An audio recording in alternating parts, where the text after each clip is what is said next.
Hello and welcome to the Advisor Business School. We are discussing the 3 pillars for marketing leads for financial advisors. I'm David Poole and with me is Rob Yates. Now, I'm going to ask Rob 3 questions, right?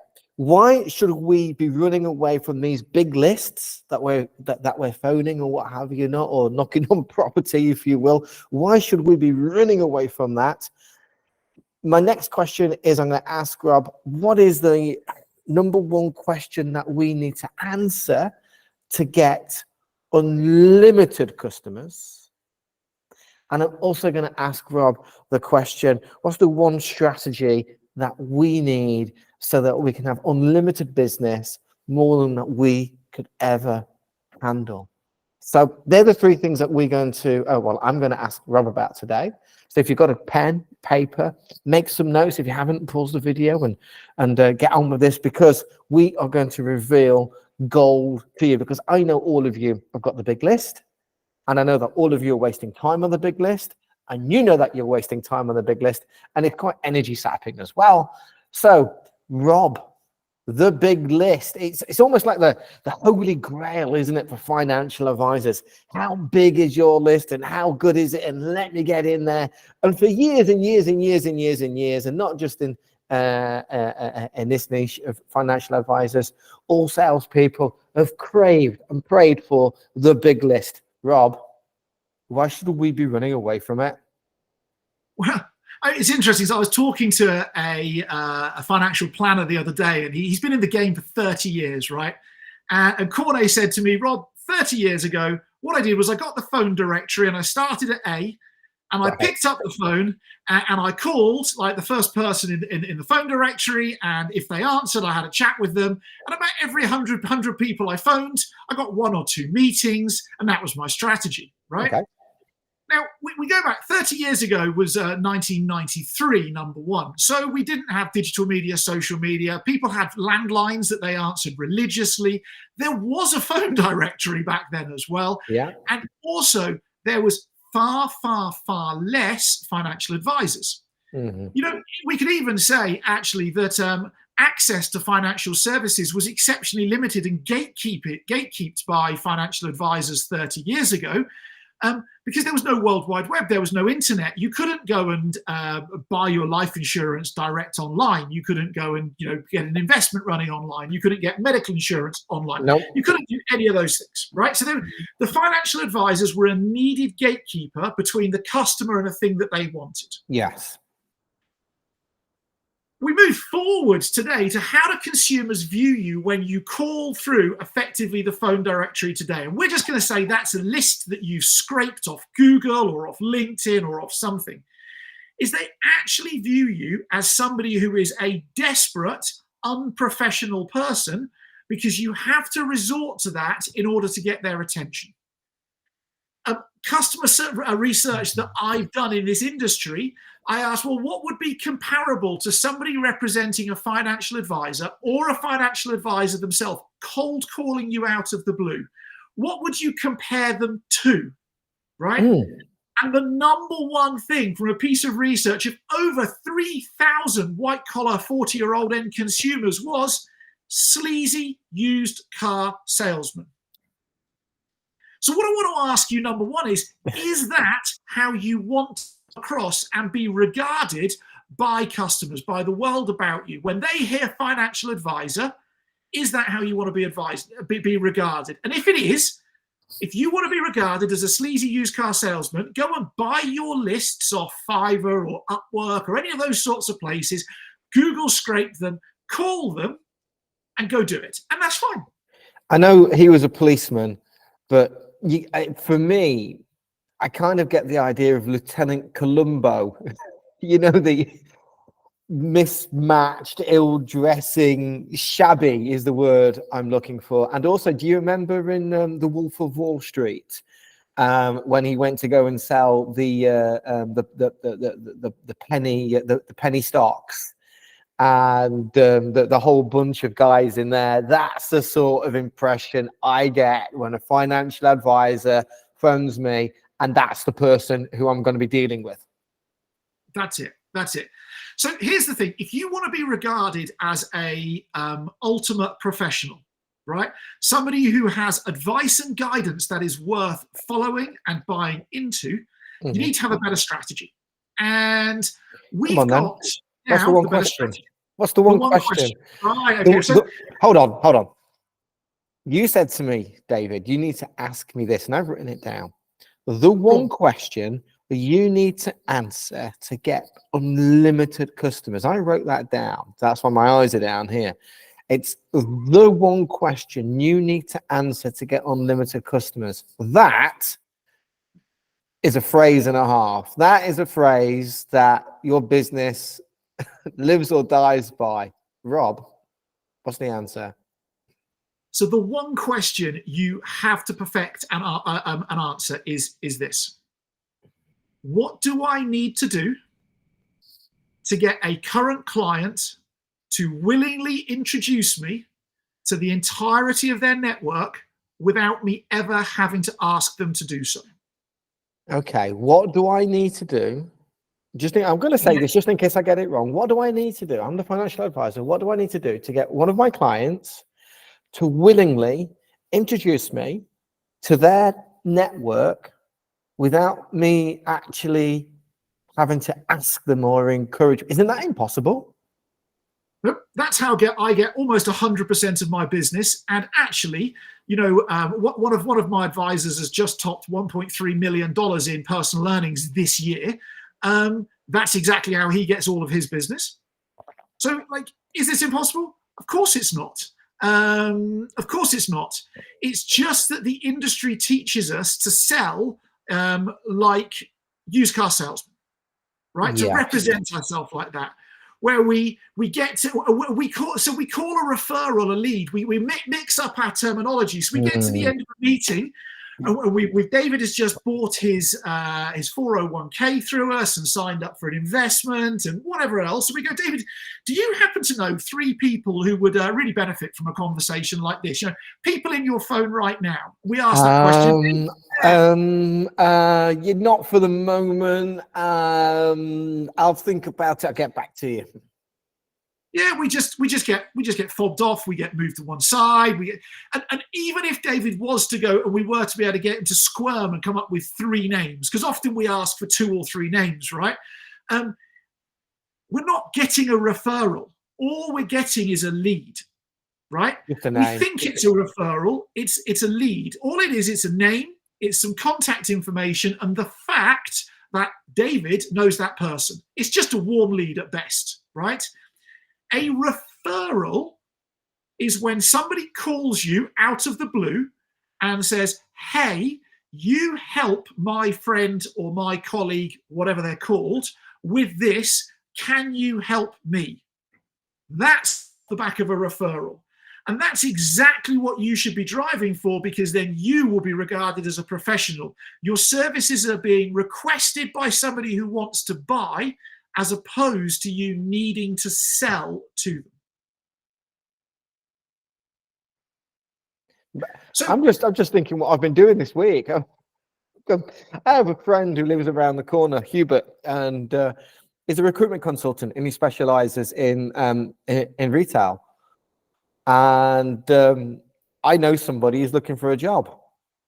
And I can recommend Hubert. Now, I've not gone through his services myself, but I can actually recommend him, legitimately recommend him, because he's a top guy. He really, really means well, and he wants to do the right thing by his clients.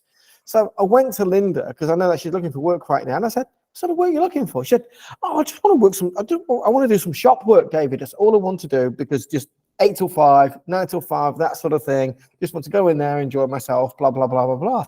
And I said, I know a wonderful guy who can sort you out. She went, really?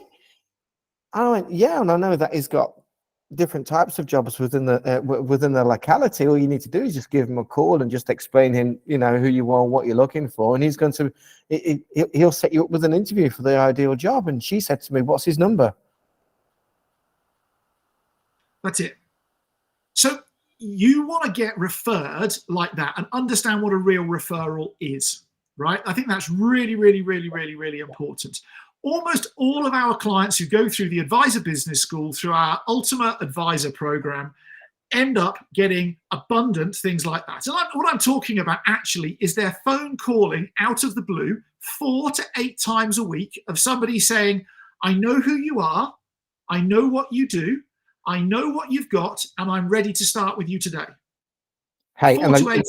listen to that, the quality of the leads. I know who you are, I know what you do, and I'm ready to start with you today. These are not, I need to think about it, I need to discuss it, I need to look at stuff. I don't have all the information ready. I don't have all my files ready. I need to go and discuss this with my with my ex. I need to go discuss it with my dog. They are ready, and they need fine-tuning with their guidance, and they're ready to go now. That's it. So that's the first question. That's the first question you need to answer. Now, okay. You're probably sat here now, David. People are sat here now going, Rob, how do I do this for myself, right? How do I do it? And I'm going to tell you this, and I'm going to give you the answer. Is this the strategy question? No, this is a bit before the strategy question. Okay. How do I do this? How do I answer this question for me? It's this. You must understand your target audience intimately, your target client group intimately, right? And I'm going to give 2 examples. I've got one financial advisor who's doing very well for himself, who literally works with exclusively people who go hunting. Yeah. Exclusively people who goes hunting, right? And he goes hunting lots. He has lots of conversations with hunters, and he services their financial needs for them, right? That's how he goes about it. Another client of mine, David, not this David, another David LaRue from Pilot Insure, works exclusively with aviators. Exclusively, right? He has a unique value proposition for aviators where he's got, he's just had he's been in the industry for 23 years, and he's just this month had his 6th best month ever. Yeah. And all 6 of those have happened in the past 18 months since he started working with us, right? And he was already doing very, very, very well for himself. He was a top 5% earning advisor before he started with us, right? So you need to understand your who. But once you've understood your who, and you can answer that question for yourself, David, what was the 3rd thing I asked you to ask me about? I've been waiting for the prompt. I've been waiting. When do I get to ask this question? Right. So these are the words that you said. You said, David, ask me this. What is the one strategy you need to do for more qualified business so you get so much business you just cannot handle it? Fantastic. So this is where we need to separate intent and strategy. Okay. Right? So a lot of our clients know us and like us. A lot of them would like to introduce us to somebody. They have the intent to. Mm-hmm. What they don't know is how. Right? Okay. So you can build up, with answering that last question, lots of internal motivation inside of somebody to go and say, I'd like to introduce Fred to George, or Bert to Harry, or Jessica to Georgina, or whatever it may well be. Mm-hmm. The intent is within inside them.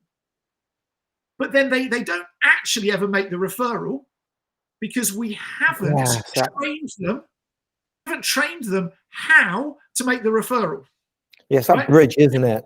It's that bridge. What do they need to say to that person to go and make this referral to you? And then how do they need to best facilitate that referral? Right? Because Could you repeat that? Could you repeat that? I do my best. Is what do they need to say to this person they'd like to refer to you? Number one. Okay. And then how do they need to facilitate the introduction to you for that referral? Right. Because what do they need to say, and how do they facilitate it? Because what often happens is you might get somebody go, oh, here you go. You need to speak to my friend Fred. And they just give you Fred's details and leave it hanging, right? I mean, that has some use. But what do you really want? What do you really want? I'll tell you what I really want as an expert performance coach. I really want a 3-way little group set up, like a Facebook Messenger group or a LinkedIn group or a WhatsApp group. I really want one of those, where somebody says in that group, hey, George, I want you to meet my elite performance coach, Rob. Rob has helped me with this and this, and I'm sure he can help you with that and more. I highly suggest you set up a meeting with Rob. Now that achieves several things for me and for them. It positions you as the authority really nicely, right? Mm-hmm. It gives me knowledge of what is exactly being said to the person I'm being introduced to. And it then allows me to follow up and say, hey, yeah, that's right. I do work with so-and-so and I have helped so-and-so. Would you like a coffee with me? I'd love to hear more about your world and what you're doing and maybe how I can help you like I help so-and-so, right? It brings control into my world. It brings me in as an authority and would bring you in as an authority as well. So the question is, how do we train our clients to do this? And it's really simple. David, can I just go and spill the beans and give like a couple of step strategy to this? Well, I kind of been waiting. Okay. I mean, come on, man, come on. I know you and you're in the run of it there, but come on, spill the beans. We all want to know. So the very first thing is make a referral to your customer yourself using the strategy you'd like them to use. Exactly. Right? So what could that be? You're doing a yearly review with a client and the client says, oh, I need to budget in the next year for a new heating ventilation system, HVAC system for my house. The current one's giving me problems. You're like, fantastic. I tell you what, I know an HVAC engineer and company who's really, really, really good. Would you mind if I introduce you? And you just go and walk that system yourself. You do a little three-way group. You go, and that could be in text, it could be in WhatsApp, it could be in any platform you like. You do it and make the introduction there and then, and you demonstrate it in action. That's number one. That's step number one, right? Now, that's also reciprocity, right? You're giving before you want to try and receive. Step number two is you say to your clients, look, I bet there's other people in your world who benefit from having a me in your world. If you ever knew of somebody who would benefit from that, you could just simply do a little introduction to me like I've just done to you to the HVAC engineer. Oh, I get that. That was quite easy. That's it. It was time efficient. It took 30 seconds. It was on their phone. It was in the moment. It was a voice note, usually more than text or video. It was quick and it was easy, right? That the person's problem got solved, so on and so forth. And that, I mean, we can go a bit more detailed than that, but that is a real nuts and bolts strategy that works timelessly over and over and over again. I even have clients and people at the moment is like, you haven't done that three-way introduction to me to anybody for a little while. Do you happen to know anybody? Ta-da. And do you know what people go? Oh shit, Rob, yeah, I was, pardon my French, but I was thinking about introducing you to so-and-so last week and I completely forgot. And I go, oh, fantastic, no worries. So how about 30 seconds and do it right now? So what we're doing then is we're educating our clients how to do this by doing it for them. And they're already getting a top level experience from you. They know you, they like you, they trust you, they love you. And you're bringing support into them, and you're educating them through that process where they go, I really ought to do that for Mark. I really ought to do that for Gary. I can do. That was easy enough. And they can work it, they will work it out themselves. And if they're unsure, they will do this magic thing, won't they, Rob? They'll ask you. They will indeed. And here's the thing, Brilliant. Is if your relationship equity is big enough with the client, they will do it consistently. So if you want to find out how to do that more in your business, and you want to find out more advice and guidance, visit our website, come see us and check us out, and jump on a call, ask us some questions. And we'll teach you how to get the phone ringing out of the blue 4 to 8 times a week with somebody who knows who you are, knows what you do, and wants to buy what it is you've got. Thanks for hanging out with us. Thank you.